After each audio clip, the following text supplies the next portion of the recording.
everybody, and welcome to the latest episode of Let's Talk Astrology. Today, we're doing another mystery chart episode with our Kepler College enrollees who are going to work together to delineate charts, and we'll see how accurate their statements are. So, introducing our fantastic panel, we've got some new faces today. Can you give us your name, your big three, and what your favorite branch of astrology is? My name is Chelsea Collins. I'm a Sagittarius Sun, Scorpio Moon, Pisces Rising, and I love traditional astrology, specifically timing techniques. Hi, I'm Martha Lacy. My big three are Sun in Pisces, Moon in Virgo, and Virgo Rising. And so far, I like all branches of astrology. Hello, everyone. My name is Star. My big trees are Sun and Ascendant in Virgo, Moon in Leo. And I love traditional astrology. I'm so into horary and predictive astrology. Absolutely wonderful. We've got some Virgo energy in here today. So funny. Fantastic, fantastic. And thank you again to the audience for interacting with these videos. So as we're going through this, if you want to pause, look at the chart yourself, put in the comment box anything that we might have missed or maybe an interesting observation you have of yourself. Okie dokie, let's dive in. So what do you guys see in this chart, first of all, our first mystery chart?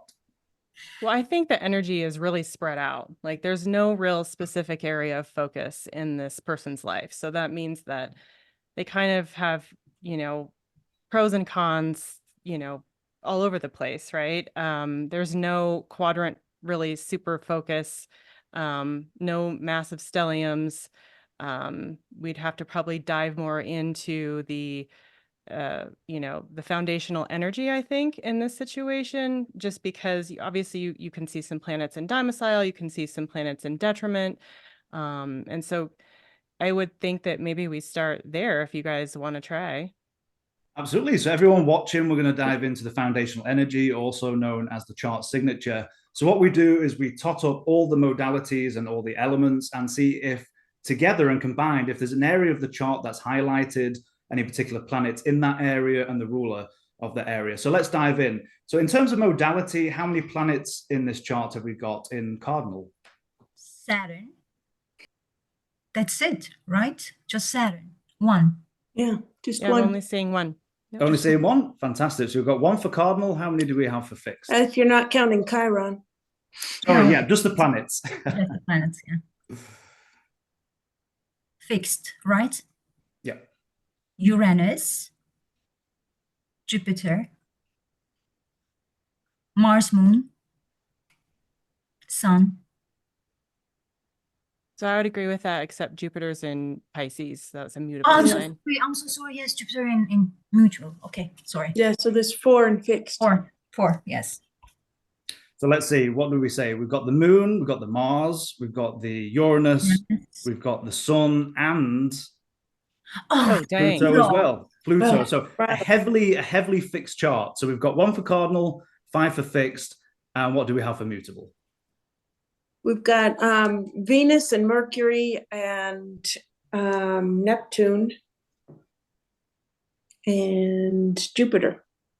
Wonderful. So we've got the mutable fire with the Venus and the Mercury, the mutable earth with the Neptune, and the mutable water with this wonderful Jupiter up here at the top. So that's 4. So we've got 1 for cardinal, 5 for fixed, and 4 for mutable. Not to discount the mutable energy, but we've still got a clear winner here in terms of the fixivity of these planets in this chart. So what are you thinking about this native in terms of the modality, the fixivity? What comes to mind for you guys? Someone that likes to kind of stay the course, doesn't really can kind of hold space for a lot of things, but doesn't do as well with change. Yeah, this is going to be someone you're going to want to hand a project off to. Martha, I like that statement, because when we find out who this person loves a good project. Great statement, great statement. Okay, on to our elements. So how many planets have we got in fire? 3. And which ones are those? Pluto and Mercury and Venus. Okay, and do we have any more? And Saturn. Oh, and Saturn. And Saturn as well, so that's 4 for fire. What have we got for air? Mars, Moon, 2. Excellent. And is that it for air? Yes. I think so. Yep. Yep, that's it for air. So we had 4 for fire, 2 for air. What have we got for earth? 2, Uranus and Neptune. We've got the outer planets. Yep, we've got the Uranus and the Neptune. So that's 2 for earth. What have we got for water, Leslie? 2, Jupiter and Sun.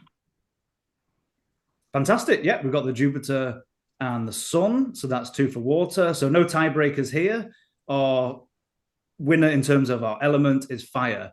So just think about elements by itself. What are we thinking about a native that has a very fire-dominated chart? What comes to mind for you guys? Creative and intuitive. Absolutely. Leadership. Active. Expressive. Yes. Yes, dominant, like the persistent. Absolutely. When we find out who this person is, excellent keyword. So if we put our foundational energy together, our chart signature, we've got fixed fire. So what do we have? What's our foundational energy? Leo. Fantastic. So we're down here. We're in fixed fire. So let's talk about the house position, any planets involved, the rulers. What comes to mind for you guys as this foundational energy? Somebody who likes to control the narrative, maybe, or a very, really great leader in terms of, communication or publishing, or somebody who likes to have power and control with the Pluto piece, maybe who likes to have focus on them when they're talking or when they're communicating with the Leo piece.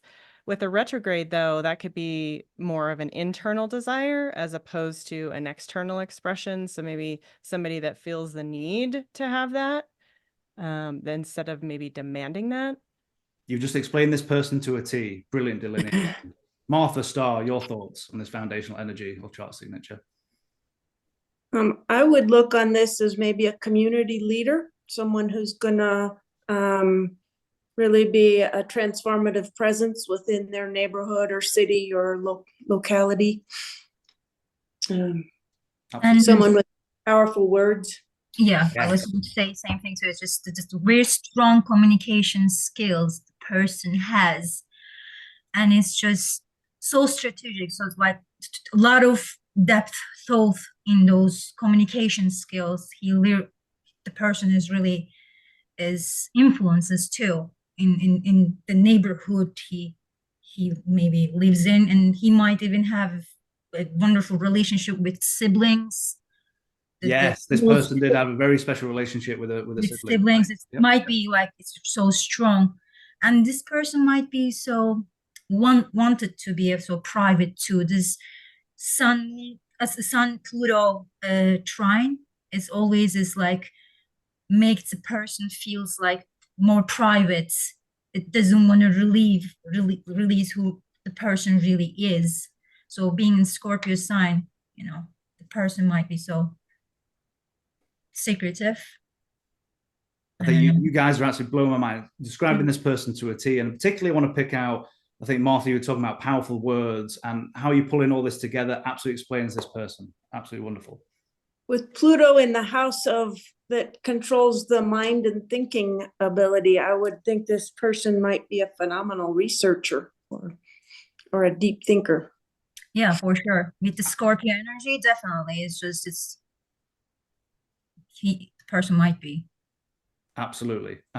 Wonderful. So we've broken down our foundational energy and our chart signature. What else do we want to talk about in this chart? So the first thing is caught of my eye is ascendant in Gemini, and that rules by Mercury in Sagittarius, detriment and fall in the 7th house and close conjunct with Venus. It tells me that this person might struggle with a one-on-one relationship that the person has, because Mercury is retrograde too. It might causes some delays, struggles, and then they don't see ascendant, and Mercury doesn't see each other too. A ruler cannot see, or kind of because of the wide orb. Can we call the wide orb, Chelsea? What do you say? The 6 to 13 is 5. Yeah, maybe they have like they're not averse. Yeah, Right. they have this opposition. So it seems like it's the person struggling who I just always say the he is, and then that how he's in his relationship. It might be the main struggle. And you're touching on there the condition of the Mercury. I know for this person, it took them a while, as you said, with delays. It actually took them a while to find their voice and to say that. So that was a very good point you made there. Chelsea, Martha, any thoughts? Well, I mean, I feel like this person's not young. Pluto and Leo, Neptune and Virgo. You've got someone that is either passed on or is elderly at this point. And they're experiencing a Pluto opposition now going into the 9th. I think Pluto's opposing their natal Pluto now. It's like right around 2. So, this person, if they're, if they were well known, which I'm assuming they are, they could have with Pluto kind of coming into their 9th, approaching their MC. I'm wondering if this person comes back into the news or comes back into focus again. Maybe some work that they have done becomes relevant again, or somehow is changing, just because it's kind of opposing itself at this point. Maybe he or she gets new recognition, or whatever they've used or whatever they've created gets a bump, or gets revised in a way that can be applicable and relevant again in society now. It's hard to ignore the Moon-Mars conjunction in the 9th, co-present with the MC. Something about taking action against, doing something for the greater good of society, that maybe this person with the moon ruling Chiron in the 2nd has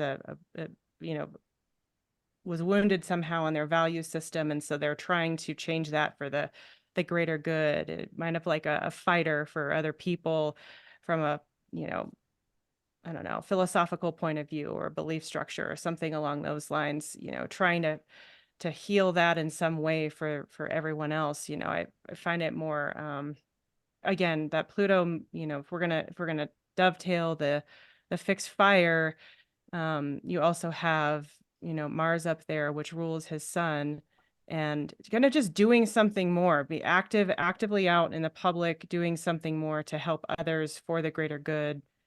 I don't know, some sort of an emotional connection there for him. I love that, for the greater good. When we find out who this person is, you again just describing this person to a T, and doing works for the greater good, and that philosophical component as well. Absolutely brilliant. It's a tough act to follow. But I would look at that Mars in retrograde in detriment and think that this person has potentially gotten him or herself into foot and mouth disease, or blurting it out before the brain engages. And with Gemini ruling the ascendant, this person's going to be very curious, very imaginative, very much wanting to live in the world of ideas, but possibly thinking before they, or blurting it out before they think. I like that. You're talking about, you mean Mercury instead of Mars? Yes, Mercury, sorry. No You're worries. supposed to listen to what I'm thinking, not what I'm saying. I love it when you say that. You say that before. I've loved it when you said that. So, but I think that it's hard to ignore the fact that, even though Mercury is in fall and in retrograde, it's still conjunct Venus, and it has some help from Jupiter and domicile. So there's this Jupiter's in domicile, and it actually they can see each other. So it's, even though Jupiter is retrograde, it's still helping out Mercury. It's still giving Mercury what it needs, but it has to do it from a place of, kind of selfless compassion. Jupiter direct is active and external, and pushes things outward in Pisces, where it's the inspirational speaker or something along those lines.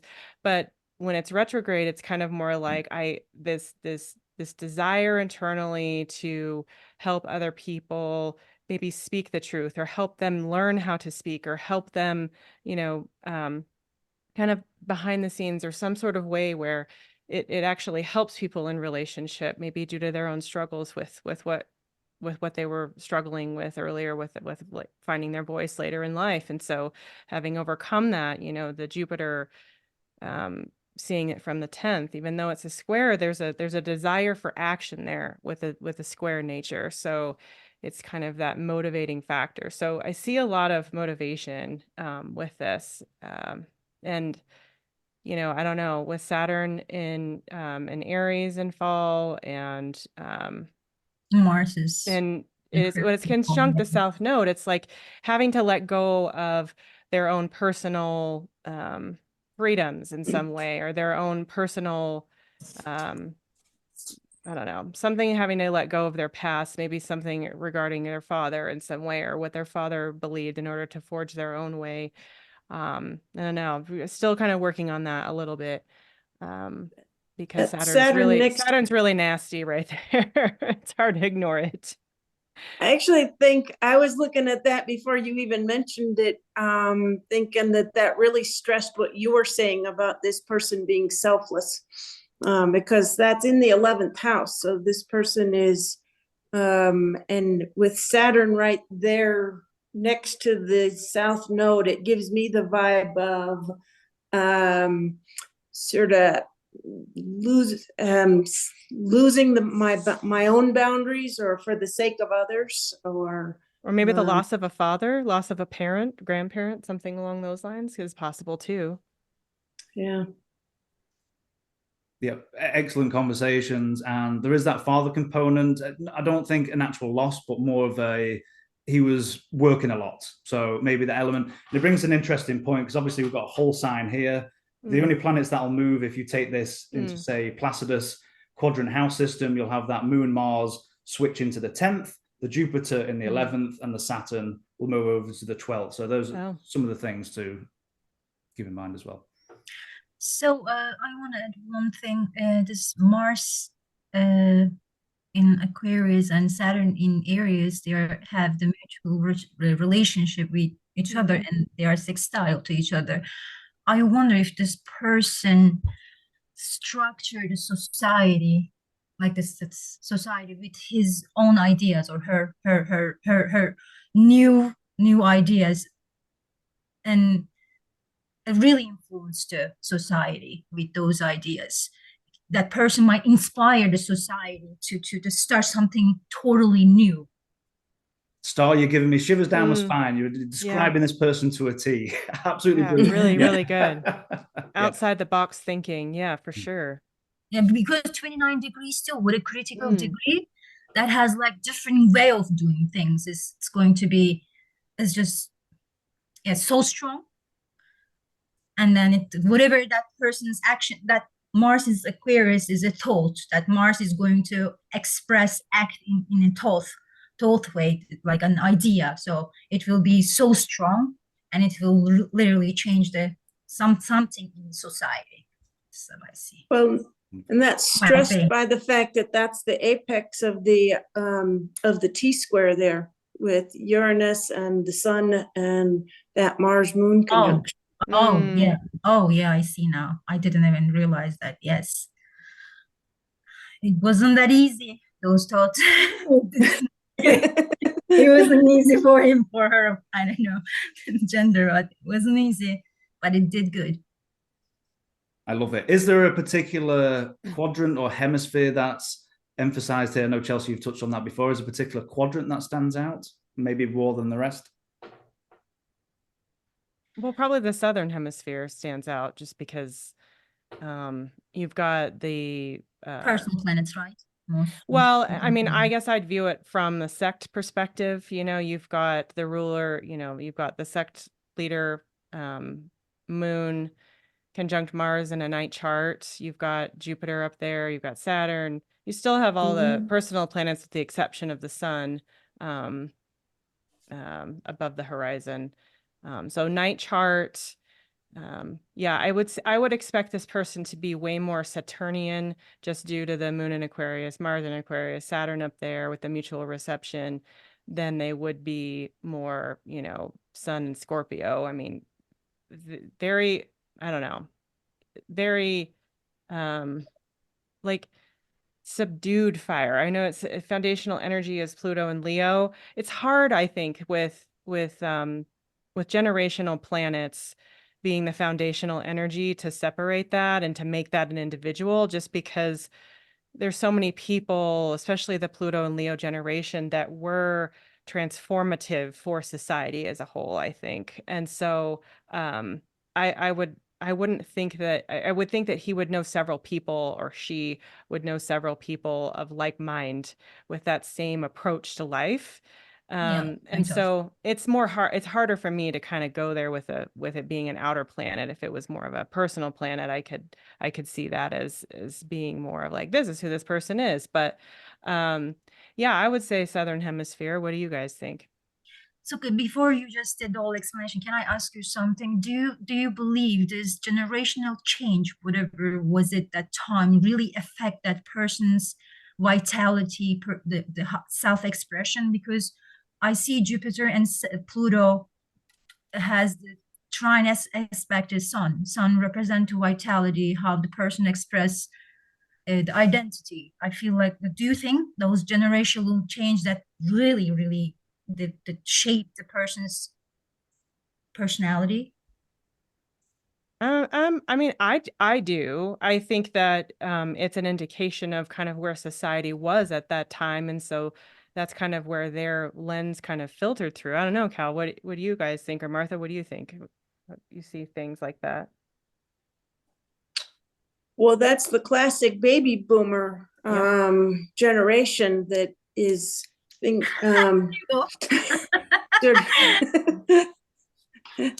They're really struggling to hang on to like that power corona now. babies, right? Like a corona Yeah. babies. After corona, we populated tripled. So I look at this being, 5 planets in the fourth quadrant there. And so to me, this is screaming, this is a person who wants to make their mark in the world. And you look at Pluto squaring the nodes there, and that T-square between this, with the Mars, Moon, and Uranus, Sun. This is someone who's going to want to change things up and make their mark in the world. And because they have a splash pattern, they're going to have a lot of talents to be able to do that. And they've got that grand trine there in, it's sort of slightly out of sign there with Pluto, but I guess I'd say it's a grand trine between fire and water is going to be someone who's going to be emotionally in touch and have really creative, bright ideas. That's a beautiful delineation, particularly the fourth quadrant you mentioned here. So we've got the Moon, the Mars, the Jupiter, Saturn, and the Uranus. We're out here, as Chelsea was saying before, the Southern Hemisphere, the fourth quadrant. We're development of self within society. And all of that you said, Martha, is very, very much true for who this person is. Wonderful. Any final thoughts before we reveal the first mystery chart? Can we To take me, a guess? this is Nelson Mandela or Bernie Sanders type vibes to me. But oh, I like where you're going with it, but it's not. I like that.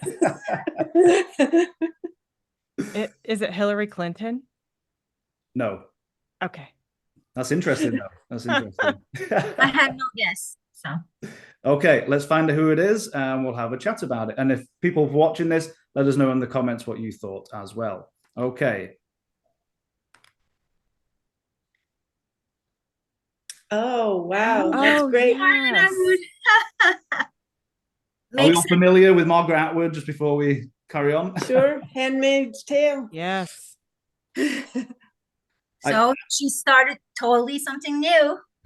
Absolutely. She definitely made her mark in the world. And she definitely had a very the Mercury signature is very strong there.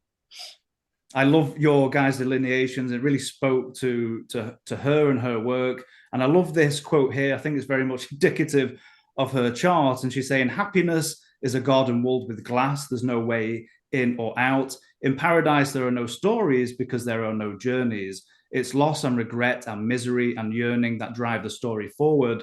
along its twisted road. And just looking at her chart, that's the quote that I had to pull out. What a depth. What a depth. Absolutely, absolutely. So now we know who it is. What comes to mind of everything you've been talking about and brilliantly delineating? First of all, even her code was like so Sagittarius way of describing something, and it definitely shows that Mercury Sagittarius retrogrades. Like she just described it just this magical way. How can I even explain it? Like she's a good storyteller, but in magical Very way. dystopian as well. All Yes. different Sorry, my vocabulary is not enough. It's just Oh, still sure. learning. Yeah, of course. Oh, yeah, of course. I'm But sorry. yeah, I absolutely, yeah, absolutely. Well, and To I me, just think, yeah, go ahead. It makes that that Moon Mars stand out as being Yes. such a passionate defender of women. Yeah. Oh yeah, now I see. That's such a great point, Martha. We've got the moon. We've got moon applying to Mars, and that interesting connection with the ninth house here. So you're bringing in publishing and the society, and talking about the violence against women. And a lot of her works, whether it's The Handmaid's Tale or other things that she's done. So you have that theme there. So I absolutely love it. And I believe she wrote The Handmaid's Tale in Germany in 1984. Interestingly enough, before the Berlin Wall came down. And again, all those themes that she's bringing up, she traveled Mars in the night to these totalitarian countries around the world and developed, these dystopian stories, which is really, really fascinating. So Martha, I love what you were saying. Well, yeah. And just, I think the thought-provoking part of the things that she proposes is, it's not unheard of I think that's what makes her story so like fascinating and scary and all of that, is because what didn't seem like a realistic thing could actually be a thing now, which is kind of interesting. How, I mean, of course, if you want to go into the fear, right? Pluto is, and Saturn in Aries is retrograde. It's like, how men are really, the patriarchy of our society is being challenged by, the divine feminine, if you will, or just feminine energy. And, just that repression that could be the pushback that is possible. I think The Handmaid's Tale adequately proposes that and really kind of brings back into conversation again, where here's Pluto in Aquarius, right? Opposing her natal Pluto, of, what would we do if this happened? How would we survive as women? And what about our rights and everything? And so, but she does it through means of storytelling. So it's fascinating how she weaves in relevancy within society into a, concept that isn't quite real, but could be. So.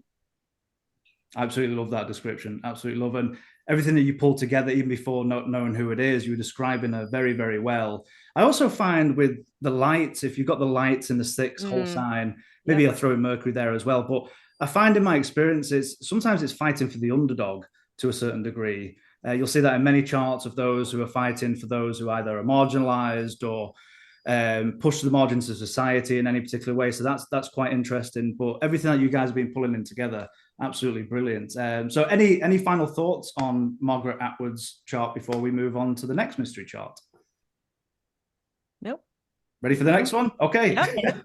Keep going. Okay, our second mystery chart of the day. What are we thinking? Oh, Saturn Aries again. And Moon in Aquarius and Neptune in Virgo. You know what? I should think harder before I pick these charts. I don't know. I think it's more intuition than actually looking at them properly. A nice coincidence. All right. Well, the first thing I see is that you have Aries rising with traditionally ruled by Mars and Scorpio in the 8th house retrograde. And so, somebody that maybe likes to assert themselves through, I don't know, using other people's money or other people's resources in order to get what they need would be my first little crack at it if I had to just Yeah. jump right in. Yeah, that would be that person's like the marked action. Like, it's definitely uses others' resources to create. What jumps out at you, Martha? What's the first thing that jumps out? Well, I did notice the Mars ruling Scorpio and the Aries rising being ruled by Mars and Scorpio.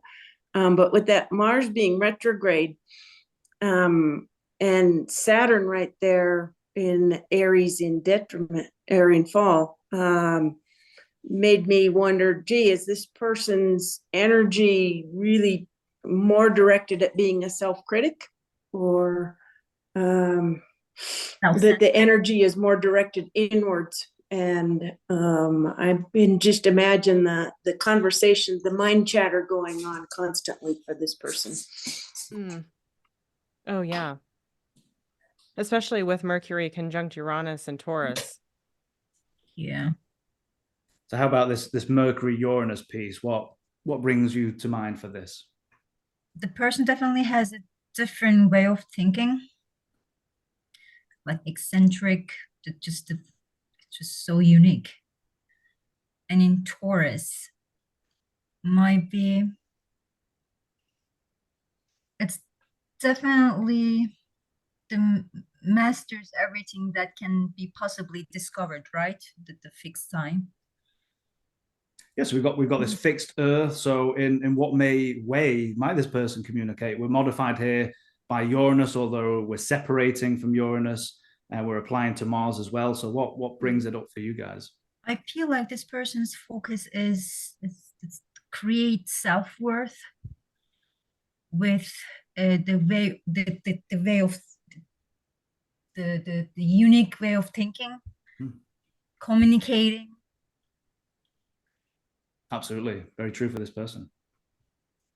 For me, it seems like it'd have to be more money related too. The way they earn a living, the way they achieve wealth or gain assets, opposing that Mars in domicile with other people's resources. It's like, I don't know, somehow doing it in a unique way, or I don't know, but it's going to be public because it's trining the MC. Jupiter's up there. It would be like, I don't know. I don't know why I'm thinking this, because this is an older person, but like the way like maybe the monetary system was set up, making it kind of practical for everyone to use, but in a way that would have never been done before, that has some staying power with it. Something along those lines. In quadrant, I'm not sure what happens to the Mercury, Uranus. I know Saturn would go into the 12th. That's a good point. Yeah. So Saturn, if we're looking at this chart in a quadrant, say Placidus, that Saturn will go into the 12th. Moon stays where it is, I believe, in the 11th. Mars will stay there. Jupiter stays there. So we'll have the Uranus and the Mercury join Venus in the first house, and then the Sun will jump into the second house in a quadrant house system. In future episodes, I'm going to pull up different house charts. Yeah. So, to me, this Mercury and Uranus in the second means this person's going to make their living with their quirky voice and their quirky way of thinking. And they've got Uranus ruling the 11th house there. So I think this is going to be someone who's very public. To me, this is like screaming Woody Allen at me, but Martha, I like how you're picking up on the voice, because that's very important in what they do. So I like where you're going. Yeah, Taurus represents the throat too. Yeah. I wonder, does Pluto in the 4th house sometimes can represent country itself too? With this person's action might do something for his or her countries. Like, I don't know how to rephrase that. I just feel like that person's action, its strategic actions, whatever that person does with using others people's resources, creates own, and then really that affects the person's country too. Like it's really big influences in the, I don't know, how can I say That's that? a really good point. And this person has been involved in, I mean, we've got that moon rule in the 4th, in the 11th. This person has been involved in hoping or wishing the country would move forward in terms of the activism they've been involved in. So I like how you're tying in some of that. Yeah. So like the first thing is caring, just cardinal, home, family, country. Yeah, opposite Jupiter and detriment in retrograde in the 10th house, right? So like a struggle for, beliefs versus power and how that should be used from a more either societal view or, personally. So publicly and personally somehow conflicting there as well. Yes, especially it's the topics related to career. Would you Yeah. like to do the foundational energy chart signature on this one? Yeah, please. Okay. So how many planets do we have in cardinal? Saturn and Venus and Pluto and Jupiter. Excellent. Yep. So we've got the Jupiter fall over here in cardinal Earth. So 1, 2, 3, and so is that 4 for cardinal? Yes, 4. Wonderful. Okay, 4 for cardinal. What have we got for fixed? Moon, Uranus, Mercury, Mars. Fantastic. So we've got as you said, we've got the moon in fixed air, we've got the Uranus, Mercury, the fixed earth, and the Mars fixed water. So that's 4 for fixed as well. And what have we got left for mutable? 2. Just 2 for mutable? Yeah. So we've got, in terms of our modality here, we've got a tie. So between cardinal and fixed, we've got 4 each. So how are we going to break this tie? Ascendant and MC, I guess. Fantastic. Yeah. So what do we have for the ascendant and the midheaven? Both cardinal. Cardinal. So we stop there. We've got a winner. Again, not to discount the fixivity in this chart, but if we give a little bit more leeway to the cardinal. So in terms of modality, it's the cardinal energy that comes up. So thinking about a chart that has, quite a bit of cardinal going on, what are your thoughts in terms of describing or possibly describing this native? It's definitely initiative, outgoing, and loves to go outward and do something physically. Create something new. Maybe might fall under cardinal too. Absolutely. Very much describes this person. Yeah.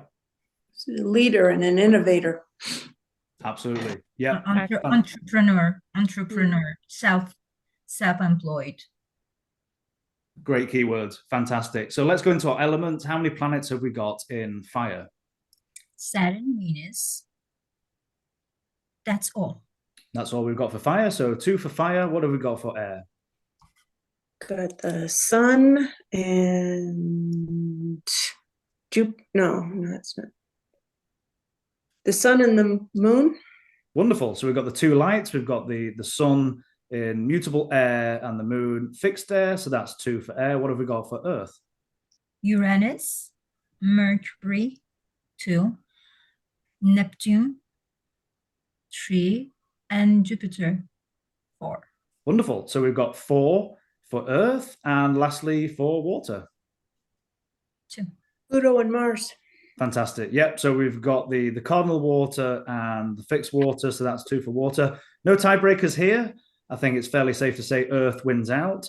So in terms of the quality of earth and the elements, what are we thinking just in terms of earth, possibly for this native? Practical. Definitely. Someone who's going to want to climb to the top. Ambitious. I like that this person was certainly ambitious. Yep. Consistent, maybe stable. Absolutely. Great. Stubborn. Can be. Great keywords. They want to do things the right way, a refined sense of aesthetics, really.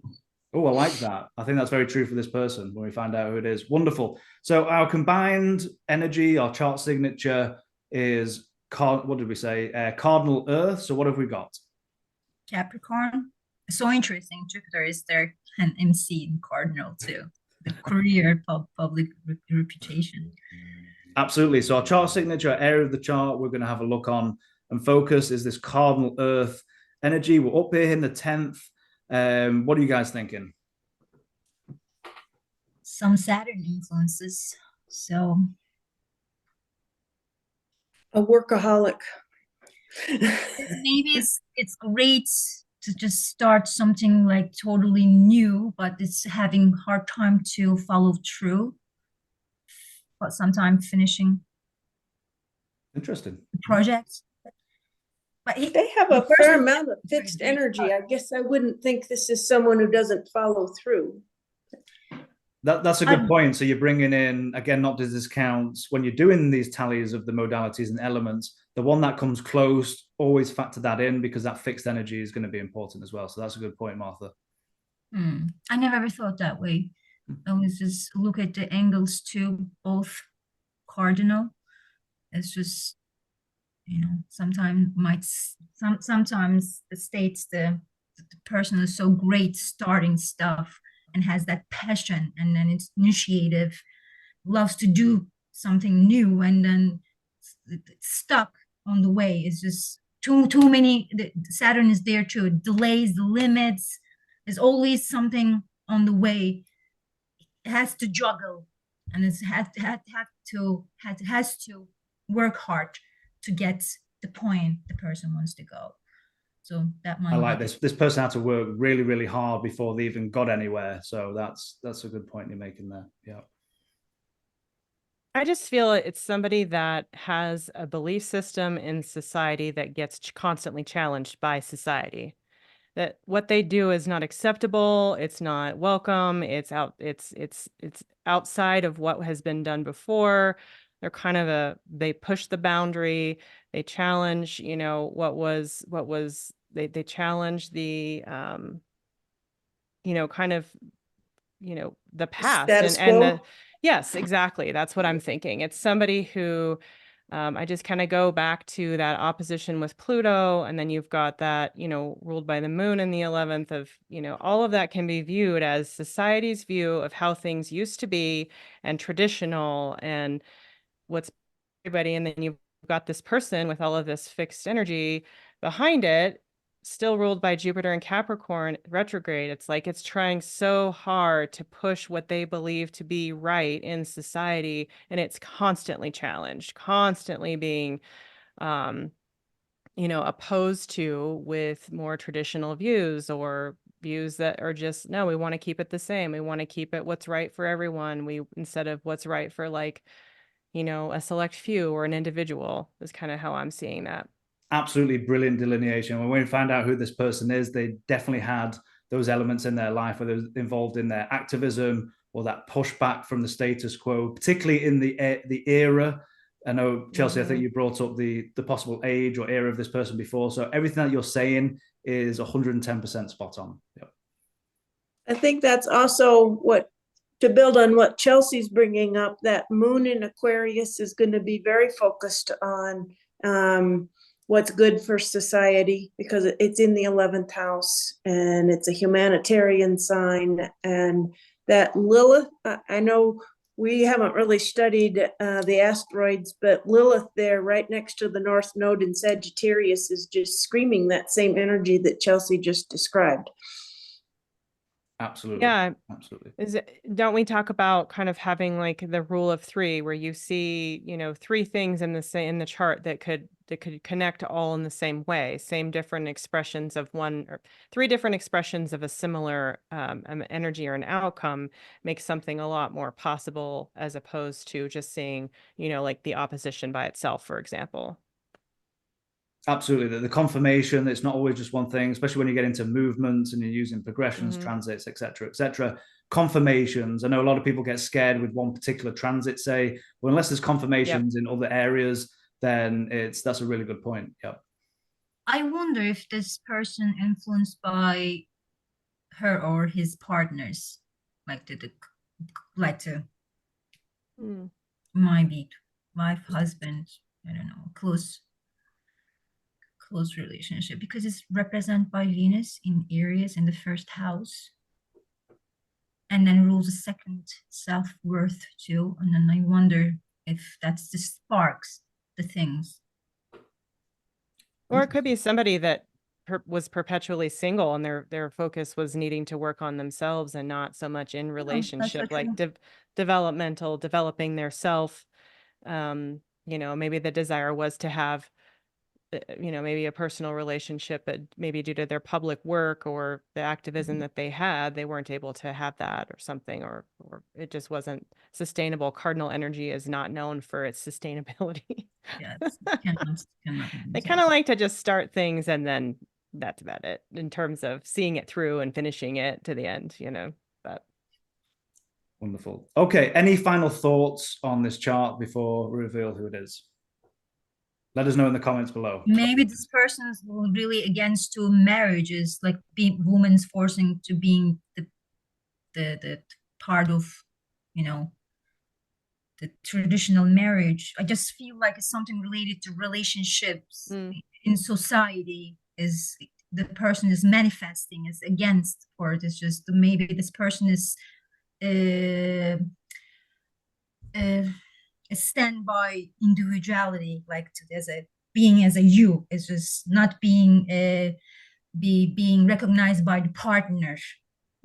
I really like that. Yeah, I think this first person, and I believe they were married twice. I think twice divorced, but I like where your guys are going, because of course we've got an empty seventh. It's not heavily emphasized. We've got the Venus not in brilliant shape, ruling the seventh, but you guys, if we bring in the quadrants, we've got more planets, I believe, in this first quadrant. So there's an emphasis here, particularly with this person, on the development of self. So I like where you're going with that, Star. It's a great point. yeah, really good. Okay, ready to find out who it is? Yes. Any wild guesses? No, well, I totally bombed the first time. I think I bomb all the time when I guess. The delineation's absolutely brilliant. Again, it's difficult to look at the raw astrology and pick things out and maybe see who it is, but you guys are doing an absolutely brilliant job. Okay. How about RBG? Oh, I like that. I like that. I'm gonna have to do one episode of RBG. Okay, it is. Oh, I love him. Oh my God. I wouldn't even guess. Such a brilliant actor. Okay, so now we know who it is. Morgan Freeman. Let's go back to our chart. And what have you guys been saying? What comes to light as now we know who this is? Well, that quote that you put up fits perfectly with his Uranus Mercury in the second house. Don't be different just for difference sake. Oh my God, yeah. Don't be different for different sake. If you see it differently, function that way. Follow your own muse always. And it ties into what you guys have just been saying about that individuality component as well. I love it. I love it. Well, and his voice, didn't somebody talk about his unique voice? Everyone knows his voice when we, I mean, didn't he play, I mean, he's even been in, you know, several movies where he's not even physically shown up on screen and we already know it's Morgan Freeman, right? He's got he played God, didn't he? Yes. Yeah, exactly. Yes, that's what I was just going to say. Didn't he play God? Oh, yes. Although I think he did show up in that. It wasn't it that like a Jim Carrey movie? Oh, is it? When he played God, when he was Bruce Almighty, I think it was. Yes, right? yes, that's right. Yeah. That's it's right. not interesting. 8th house. So that played gods. But I love it. You got that fixed earth. We were separating from that Uranus, but that authoritative voice, that deep, brilliant narrations. If you hear his voice, it just sounds like your grandfather's just walked in and everyone pays attention. He has that kind of gravity with how he speaks. So he also, I love this again, Venus not in great shape, but this Venus in the first, like he almost seems like if he ever yelled at you, that he'd give you like a cheeky wink at the end of it. Do you know that lovable quality? Yeah, Venus always gives its charm. This is how I observe. Charming. He has that charming quality as well. Yeah. What else stands out from what you guys were talking about? Yeah.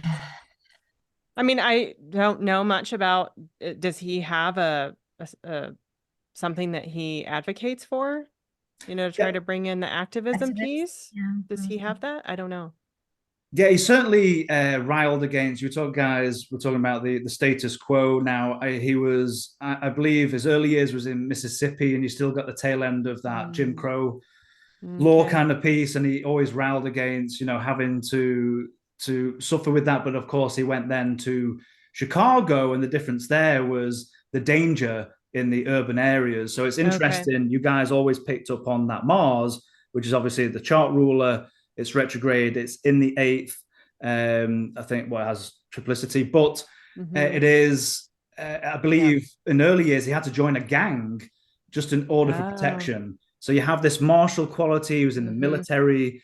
He wanted. This was the thing. He wanted to be a fighter pilot, but I think with some of the systemic racism still probably in the military at that time, he was qualified, and well, I don't think qualified, but I don't think they gave him a chance to go ahead and be a fighter pilot, because I think there was still some of that. We don't want an African American in a higher position, those kind of things. So going against the realms of things in society, the status quo, those old structures. You guys were pulling that out before, which was very, very spot on. I see the Pluto influence in the fourth house then. Then that's why the country's problem was, and then and that's how affected his actions. There you go. You have to say to do something. Now I can relate that. Yeah. Absolutely. Knowing funny, who this, Go ahead. knowing who this is makes that Neptune really stand out as sort of the apex of that T-square. Yeah, because I was spending just his day-to-day work life creating illusions, being working in film. Yeah, I was trying to figure out, like, where is all this creative energy? And that's what you were saying. It's like, oh, you start to look at Neptune more, and then how that connects to the Uranus, Venus, Mercury, kind of try to figure that whole piece of it out. Like, he doesn't reek of an actor when you look at his chart right away. No, yeah, I agree. I wouldn't even guess the person would be an actor or actresses. No. That's a really good point, Chelsea. With a splash chart like that, though, he has many talents.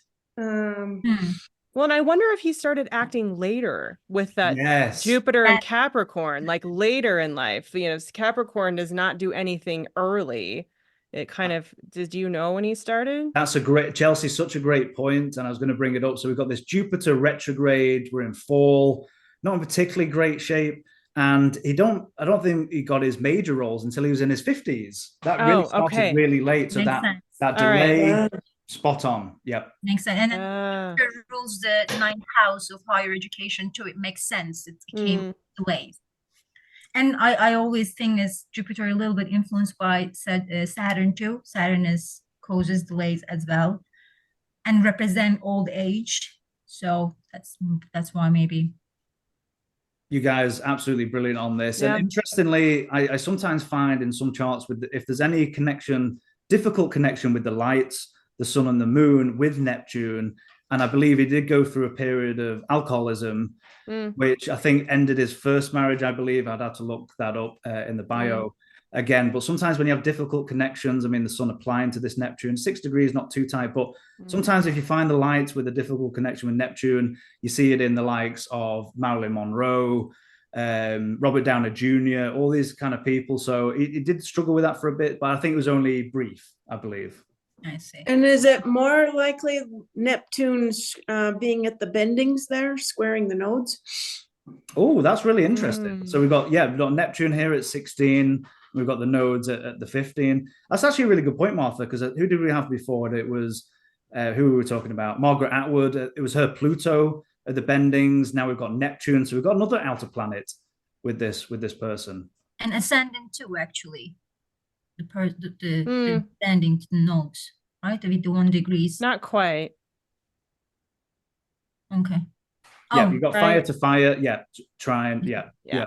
But great point. Difficult early childhood. I mean, we've got Pluto in the 4th. We've got the moon rule in the 4th. Changeability with the critical degree here. I think he went and lived with his grandmother for a time before she passed away. So some issues in childhood and all these different things. So Chelsea, certainly delays in eventually. It doesn't stand out as an actor's chart, as you said, and it took him so long to eventually become well known as we know him today. But absolutely wonderful. Okay, are we ready for our final mystery chart of the Yes. day? Okay, Yes. let's go. This is fun. I love you guys. Are absolutely brilliant. Absolutely brilliant. I love this. That's why we're doing it as a series. Okay, this is our final mystery chart of the day. Finally, a stellium we can look at. Oh, and let me qualify this chart. Now, this is done rectified by a good friend of mine. I believe this is really well rectified if you look at the events in this person's life. But I just wanted to put a caveat there on this particular chart. So take this more entertainment purposes. This might not be quite correct, but just to keep that in mind that this is being rectified. But I love this chart so much, I wanted to use it anyway. Really, really love the Pluto and Leo generation, Cal. You know what? I've not even noticed I've done that, but apparently I have. We'll have to make a rule that you can only have younger people, you know, for, you know, I don't know. Actually, you do a really good job. It's just I need to be more contemporary. Yeah, I need to go through more charts. Okay, what stands out for you guys in this chart? So the ascendant in Libra rules by Venus. Venus in the second house in Scorpio, and then Mars in the first house in Libra. They don't see each other, but they are conjunct almost, right? Mm. With the 3 degrees. So this person, whatever loves, desires, this person does in an act. And then I feel like this is like more like the actor or actress's chart to me.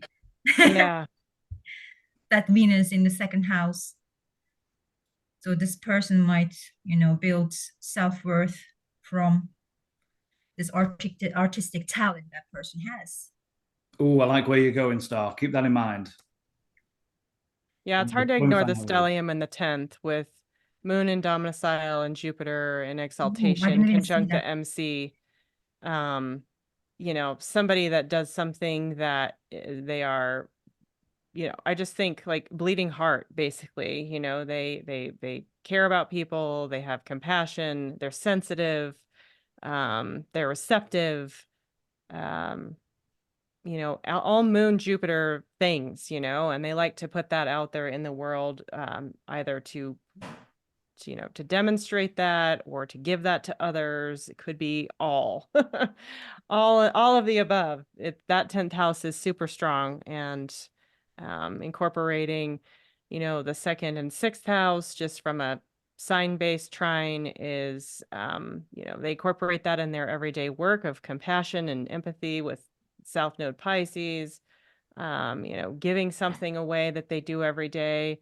And then Sun, Venus, and Scorpio of, you know, giving away something that maybe they, you know, have held on to, or that they've earned, that they're just giving. I feel like this is more of an outflow than an inflow personally. Yeah, I see even this person might share this finances, money that makes with charity events, like because Mercury in the first house in Libra and then rules the 12th house of charity. So I feel like this person is so generous to spend his or her You've hit money. the nail on the head for this person. This person was very, very generous with money. Just whatever makes, it just loves to. Yep. Very generous person. Yep. Yeah. True. You know, probably the ability to constantly create something to then give away, like that regenerative ability, just with all of those planets that are in good shape in the 10th, you know, it's, you know, people give to this person and that person then gives to others, and it just kind of keeps going around and around and around. It's kind of how I see it. Yeah, I would say that too. And all that Libra energy in the first house. This person with Neptune there is going to be a creative and imaginative, but also a chameleon. And you've got all of those planets ruled by Venus, which is a very artistic and creative inner vibe to this person's vitality. I love where you guys are going with Yeah. this. You're hitting the nail on the head. Absolutely. Name. Interestingly, if we take this in a quadrant house system, say Placidus again, a lot of these planets are going to shift. So we're going to pretty much everything's going to shift over to the right. Saturn, Uranus in the 8th, the moon in the 9th, Jupiter and Pluto will be 10th. And we'll have the Mercury, Neptune in the 12th, and the Mars, the Venus, and the Sun in the 1st. So if you want to keep that in mind as well. And then this person might like interaction Mhm. with other people. That Mars rules the 7th house in Aries. The person might be a good, always might have the new relationship, might not maintain a relationship, always come up with the new relationship, maybe young people. This Aries it gives me the vibe of that person might date it with the young people. I don't know why I just say it. Interesting. Do we want to do the foundational energy or the chart signature on Yep. this one? Yeah. Okay. How many planets have we got in Cardinal? Well, there's 3 in Libra. Yep. And Jupiter and the moon in Cancer. Got a lot of cardinal energy. As you've said, we've got the Neptune, the Mercury, the Mars, along with the moon and the Jupiter. So that's 5. What have we got for fixed? Venus, Sun, that's 2, and Pluto, 3. Excellent. So we've got the Venus, Sun, fixed water, and the Pluto fixed fire. So that's 3 for fixed. And lastly, mutable. Saturn, Uranus. Yep, there we go. So we've got the Saturn, Uranus. So we've got a clear winner. We know it's cardinal. Switching over to our elements. How many planets we got in fire? Pluto. Yep. And is that it? I think that's all we've got for fire. So we've got 1 for fire. What have we got for air? Ooh, a lot. Yeah, got quite a bit, right? 5 is no. Yeah, 5. 5. Excellent. So we have that Neptune, the Mercury, the Mars, along with the Saturn, Uranus. So that's 5 for air and for Earth. Nothing. We don't Nothing count for it. Earth. Nothing for Earth. That's going to surprise you when you find out who this person is. But sometimes it either goes one way or another with the lack of element. Really interesting in this chart. And water. Venus 4. and Sun. 4. 4, yeah. 4. Excellent. Yep, we've got the Venus, Sun, the Moon, Jupiter. So that's 4. So not discounting the water. That's important in this chart, particularly with the lights that are in water. Yeah, that's a good point. As a clear winner, we do have air. So it's cardinal air. What's our foundational energy? What's our chart signature? Libra. Fantastic. Okay, so what are we thinking? Foundational energy, chart signature, first house. What comes to mind? The person is definitely intellectual, communicative, because then Mercury and Mars is there too. Mars's action is going to be like to interact with others, with communicating, sharing ideas. Absolutely. A great communicator, always sharing ideas, all those kind of points. Yeah, absolutely. Very fair-minded, sense of harmony, balance. Yeah, it definitely has a great diplomacy skill. I like that. There's that air, that cardinal air, Libra, diplomacy. When we find out who this is, that's going to become very, very apparent. Absolutely. He might even inspire society. Neptune is in there. He might inspire people, like he might make it come true, the society's dream and hopes in with his action, with his thought, with his speaking, the way. I love where you're going with that. This person was absolutely inspirational to a lot of people. That's a great point. Because in the 0 degrees to critical degree, so that Neptune is gonna, influence that person's personality. Well, and with Mars there too, adding sort Yes. of that energy and drive, and yet Mars is in detriment there. So that to me that fits with what you're saying about inspiring, because it gives a little bit of fire and energy to that Libra signature. Yes, I see the conjunction with Venus too is just whatever that person loves, desires. It's just the person is great to express that desire with words, and then and then make other people to realize with his words or her words. Wonderful, wonderful. Well, Saturn and Uranus up there in the ninth, Mercury's ruled by that Mercury, right, on the ascendant, even though in quadrant it would be kind of 12th house behind the scenes stuff, and Saturn's exalted in Libra, right? So there's a relationship there where it's like Mercury can speak to what Saturn is wanting to say for, beliefs and kind of out of the, again, that inspirational piece of it with Uranus there. So you have that other signature, which is probably a little bit more public just because it's in the ninth house, it's in the third quadrant, and those all work together with that trine aspect. So they kind of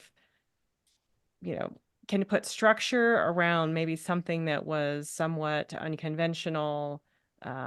Maybe this is a new form of communication, form of publishing, or using technology to get the word out. Something along those lines where, but like relationship based, right? So Venus ruled signs. So, and social, right? Air signs are very social. And so you'd also have this piece where you would have this, incorporating social connection with relationships and becoming inspirational. All of those things would mean something to this person. And then you have the caring aspect, like really wanting to nurture that piece of it, maybe. I love that. Since you said that Saturn in the fifth house rules the children, I wonder if this person does some stuff for the children in the foreign countries, because Saturn in the foreign countries, like the places that you will need to, travel long distance. So I feel like this person might structure, because Saturn is in retrograde, to restructure in a different unique way to, can I see the, yes, it's something related to kids. That the person might do something related. Kids is going to, it's going to influence the other countries too. It's not just his countries. Fourth house represents his countries. So I don't know why I'm just focused on countries today. So it's just that's a really interesting point, Star. Whole world knows this person with whatever this person does is just really, really famous. That's true. I look at that Uranus in Gemini in the ninth house, and I just think awakener. Yeah, might be. Yeah. Engaging is just, the words. I just see the words. Yeah. Wonderful. I like where you guys are going. Any final thoughts on this chart? Anything that we've not touched on? What else are we thinking? Well, we've only briefly touched on that grand trine in water. That's, with everything we've talked about so far, I just can't help but think of that as just a continuous loop flowing in this person's background, making them very in tune and in touch with other people's emotions, and being very responsive. And they've got Chiron there making a kite with that grand trine. And so this is a person that's going to have a very much a healing vibe about them. And yes. In a certain way, there is that meditative healing quality to us. When we find out who it is, that's going to become more apparent. But I like where you're going with that, Martha. Absolutely. Yeah, with that Virgo Pisces axis, that's pretty like service oriented, service selfless oriented, less about themselves and their daily routine and more about maybe big picture stuff of providing service to the underserved in the 12th, connection there with Chiron, groups of people that might have been neglected or not seen or underserved or something along those lines, maybe. And to build on that, they've got that service orientation with the nodes, but then they've got Uranus right at the bendings there. So again, this to me is a chart that of someone that wants to make their mark on the world and change things up a bit. I like that, Martha. I like how you're bringing up a lot of these planets at the bendings, because I think we had Margaret Atwood with the Pluto, I believe, and then Morgan Freeman, we had the Neptune, and now we've got another outer planet. We've got the Uranus on this one as well. Yeah.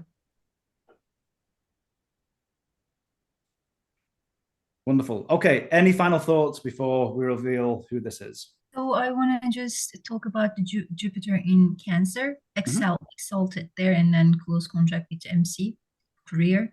This person is really fortunate with the career-wise. It's just they throw at this person. It's just all those luck, all this growth of this person's comes from that experience with the career. Absolutely, this wonderful Jupiter. I mean, not insect, but we've got this wonderfully exalted, just about in terms, Jupiter conjunct an angle on the midheaven. This person, everything that you've just been saying is 100% true. Yeah. And maybe their family was involved too, with the moon and Cancer up there in the 10th. There's something associated with the mom, the mother. Yeah. Wonderful. Are we ready to find out who it is? Yes. And like I say, this is a rectified chart, so just keep that in mind. This is just more for entertainment, but let's find out who it is. I'll give you a bit of clue here, actually. Martha, your background actually reminds me of this person a lot. So let's find out who it is. Oh no! Oh my gosh. All right. Bob Ross. Oh, no. Yeah. His hair looks like his 10th house. Right? Literally looks like the moon. You can definitely see the Libra foundational energy there. Totally. Absolutely. You can see even this Venus-Mars conjunction sometimes stands for painting. So it's just really? I did not know that. Yeah, mutual reception between each other. Yeah. It's just so interesting. I wrote one of those books. So, and then it's like somehow they stand for reveal that's you got talent. the art, you got the Venus, you got the Mars taking action, put it on paper and stuff. I love that. And then actually, this is like I always think Scorpio is water, the Libra is air. I don't know how he does the water coloring, right? So it's just that Venus in the being water is just colors those ideas with using Mars, I love that. I love that. That's really great. Any thoughts knowing who we know it is? Bob Ross. He's a soft-spoken dude. Like he wasn't this, he doesn't have a harsh voice. Like he's totally like the original ASMR, right? Like you could just turn him on and fall asleep or relax into what he's doing. And it's just like, oh, I'll forget everything that's going on. A really interesting point about that is that in his early days, he was actually in the military. And believe it or not, I was watching a documentary on him. In the military, he used his voice. He said he was actually so strict that he'd spend all of his day yelling and telling people to make their beds and just scream at people. Are you serious? He said he told himself once he got out of the military, because he was so extreme and so authoritarian. Obviously, we wouldn't expect that Saturn. Now. No, that's true. But apparently, he told himself as he got out of the military, he swore to himself he'd never speak in that manner again. And of course, he ended up being, you just can't imagine it, can you? Him screaming at people, make your bed and do this and do that. So I just thought it was such an interesting piece of information. Oh my gosh. I did not know that about him. Me neither. It was a big surprise. So I want to ask something. This Jupiter rules the 3rd house. And it's so interesting. He's performing his job, career in front of TV. Like the 3rd house represents these devices, communication devices. He literally shares that talent with the whole society with using TV, like with media. I know Neptune sometimes represent media itself too. I see his actions are being tied to media. I wonder if the 3rd house does the same thing too, because Jupiter being conjunct with the MC rules the 3rd house. if anything to do with It's a it. really interesting point. You brought something before, which was the Saturn up. If indeed this chart is correct, as you said before, Star, we've got this Saturn ruling the fifth. Now, empty house, but that creative abundance as well. Creative. You tie all of this in together, and you guys were explaining this Bob Ross to a T. Wow. He's even teaching people creativity that fits with Yes. Saturn in the ninth. And Jupiter too. Even the Jupiter it represents teacher itself too. Like on the TV, it teaches us. I'm from Turkey. I moved here in 2018. Even I know him. Like you said, worldwide. Yeah, and then it was like as a child, I love to watch his like painting. Like I couldn't even wait to watch that, and that's why it was the fifth house children. I'm 100% sure I was one of them. A lot of people abroad, foreign countries at that age, really, he influenced it. He literally did something. I love it. That's amazing. All right. Anything else that you want to say that you guys were talking about, because it was so spot on? Any other thoughts on this final chart of the evening? It was good. Just loved how innovative he was for what a switch he had from his military days to being this like very chill, mellow dude that everybody loved to watch paint. Really great. Yes, what a peaceful man. There's your Uranus at the bendings, going from like crazy Saturn military yelling person to this, South Node Pisces, artistic, soft, loving man. Loving and caring. Absolutely amazing. Absolutely. Well, thank you all so much for a riveting episode. Again, we'll make this into a series. Everybody watching this, let us know your comments below, whether you guessed who they were or any observations that we didn't get to that you've made, pop them in the chat. Okay, switching gears, I want to talk about you guys. So do you guys have any websites or socials you'd like to share with everybody watching that people can go and find out more about you all? Yeah, I can be found at chelseacollinsastrology.com. And working on a podcast, but haven't had a chance to get it out there yet, so stay tuned. and continuing to study at Kepler. Love it. Fantastic.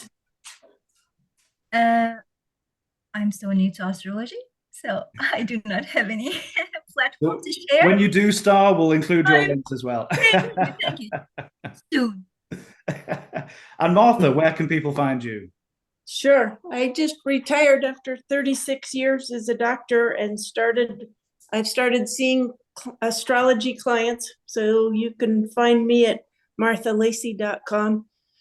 Absolutely wonderful. And I think it speaks to the diversity. We were talking, all of us, before the recording, and Chelsea brought up a good point of the diversity at Kepler College. You want to expand on that, Chelsea, and just your thoughts and experiences so far at Kepler College?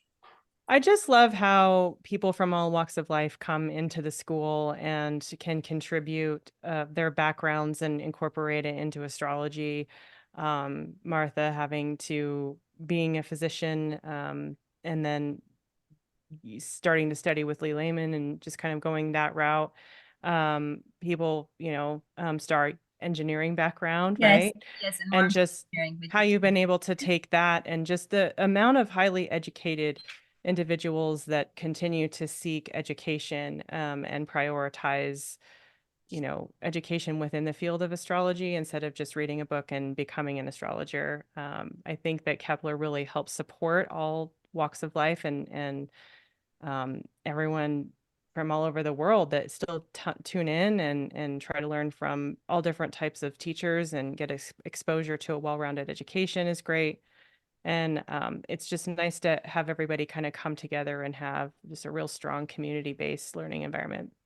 It's such a wonderful point about the diversity of backgrounds, whether that's from other countries and cultures and, from all walks of life. And, two of you've got here, we've got engineering background.